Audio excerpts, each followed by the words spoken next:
The part nobody talks about is what happens after things fall apart. Not inside your heart, not in the silence, but in the places where real life keeps moving, and you have to move with it.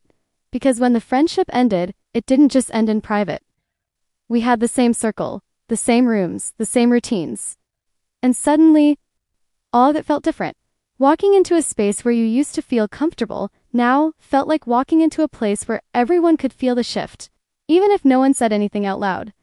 I'm the type of person who greets everybody with warmth, hugs, smiles, big hellos, joy. That's how I was raised. That's who I am. But after everything happened, I found myself pulling back, not because I wanted to, but because part of me didn't want them to feel uncomfortable. Imagine that. I was the one hurt, but I was still trying to protect other people's feelings. So instead of my usual warm greetings, I gave simple ones. Quiet hellos, small nods. Not because I was bitter, but because I didn't want to create awkwardness in front of people who didn't even know the real story. And maybe, part of me was afraid of showing too much of myself in a space that no longer felt safe. My behavior changed. The way I walked into the room changed.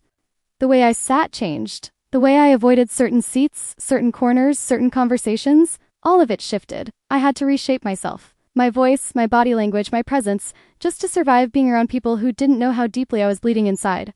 And when it got too heavy, I made a choice. I pulled away. I told myself if they love me, they'll come find me. They'll notice I'm gone. So I stepped back, quietly, not in anger, in self-protection.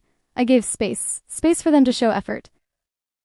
Space for them to say, hey, are you okay? Space for anyone, to come check on me.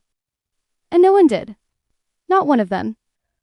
They stayed exactly where they were, choosing comfort over curiosity, familiarity over friendship, silence over effort.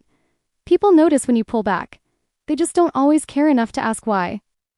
And that realization? That was a different kind of pain. Because I kept telling myself, they chose sides. They didn't choose me. But the truth is deeper than that.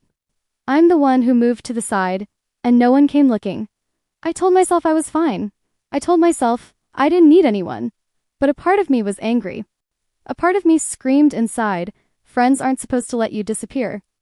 A part of me felt betrayed by the silence, the lack of effort, the absence of care. I didn't lose one person that day.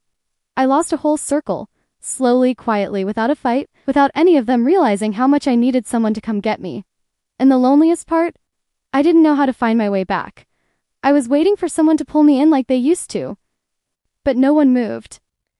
And eventually, I had to accept something I didn't want to admit. People don't always follow you, even when you hope they will. The ones who were meant to stay, stay.